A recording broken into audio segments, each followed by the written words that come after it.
تو حضرت معاذ بن جبل رضی اللہ تعالیٰ عنہ کہتے ہیں کہ صبح کے خوبصورت لمحے اور حضور کی قربت اور سفر کی گھڑیاں اور چل بھی رہا تھا میں آقا کریم علیہ السلام کے ساتھ ساتھ، تو موقع غنیمت جانا تو میں نے کہا کہ اے اللہ کے پیارے رسول صلی اللہ علیہ وآلہ وسلم، مجھے آپ کی قربت میسر آئی ہے تو اس موقع سے میں فائدہ حاصل کرتے ہوئے آپ سے سوال پوچھنا چاہتا ہوں، اور وہ یہ کہ مجھے کسی ایسے عمل کے بارے بتا دیجئے جو عمل مجھے جنت میں داخل کر دے اور جہنم سے دور کر دے۔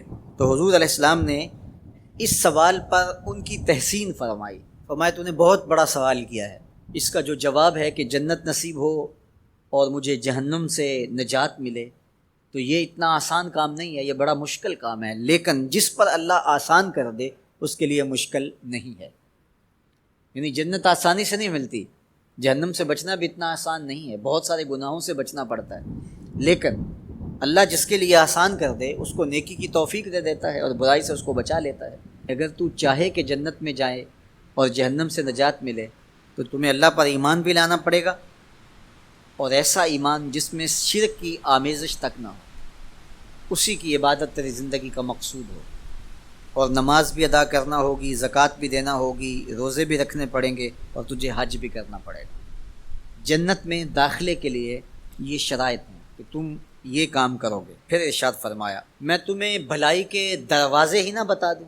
ارشاد فرمایا الصوم جنہ، روزہ ڈھال ہے۔ ڈھال آپ سمجھتے ہیں، اگر آپ لوگوں نے ڈھال نہیں دیکھی ہوئی تو آج کے زمانے کے اندر تو سب لوگوں نے جو ہے وہ ڈھال دیکھ لی ہے، چونکہ اس وقت ترکی نے اس طرح سے اپنے کلچر کو اور اپنی تہذیب کو جدید ذرائع ابلاغ کے ذریعے لوگوں تک پہنچایا ہے کہ اب 800-700 سالہ پرانی چیزیں بھی ہمارے سامنے آ گئی ہیں، ورنہ ہم یہ باتیں کیا کرتے تھے تو لوگ ان باتوں کو سمجھا نہیں کرتے تھے، چونکہ اس کا کوئی نمونہ اور شکل موجود نہیں تھی۔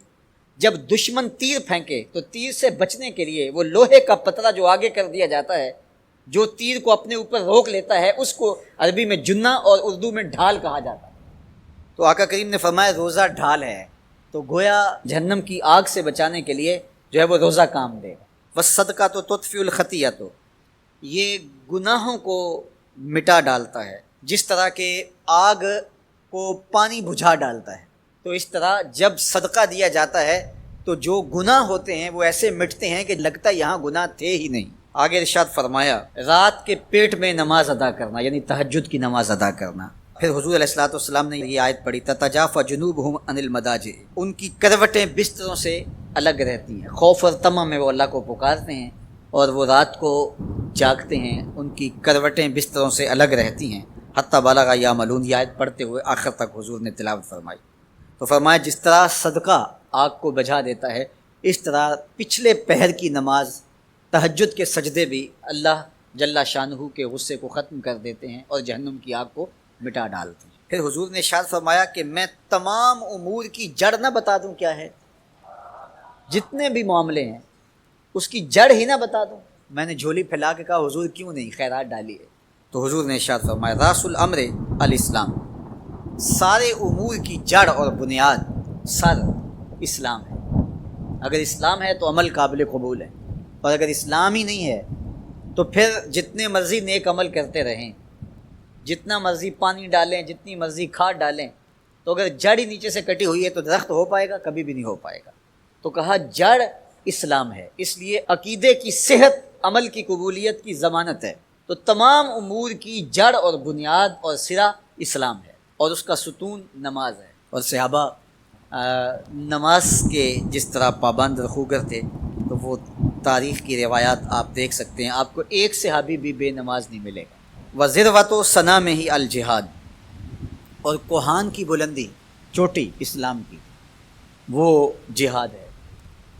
جہاد سے اسلام کو سربلند کیا جا سکتا ہے، اسلام کا چھٹا رکن ہے جہاد، اور ہمیں جہاد کی ترغیب بھی دی گئی، اور قیامت تک یہ جہاد جاری بھی رہے گا اور کبھی بھی ختم ہونے کا نہیں ہے۔ ہاں اس کے اصول و ضوابط ہمیں دیے گئے، جہاد کے نام سے فساد فی الارض نہ کیا جائے، لیکن جہاد کا انکار اسلام کا انکار ہے۔ یہ اسلام کی چوٹی ہے، ذروۃ و سنام کہا گیا، یہ کوہان کی بلندی ہے۔ تو حضور علیہ السلام نے آخر میں فرمایا کہ میں تمہیں سارے معاملات کی جڑ ہی نہ بتا دوں، خلاصہ ہی نہ بیان کر دوں؟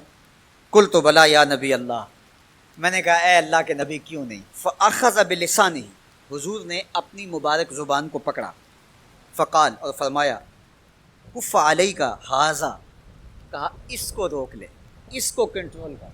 تو کہتے ہیں میں نے کہا اے اللہ کے پیارے محبوب صلی اللہ علیہ وسلم، جو ہم باتیں کرتے ہیں اس سے بھی مواخذہ ہوگا؟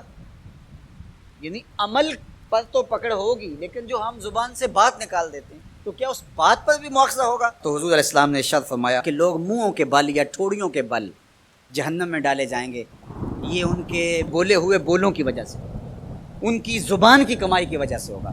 تو اپنی زبان کی حفاظت کرو تو جنت کا داخلہ مل جائے گا۔ تو گویا زبان کی حفاظت سے لے کر کے اللہ کے حضور سجدے تک اور اللہ کی عبادت تک، یہ ہے وہ نصاب جو جنت میں جانے کا ہے۔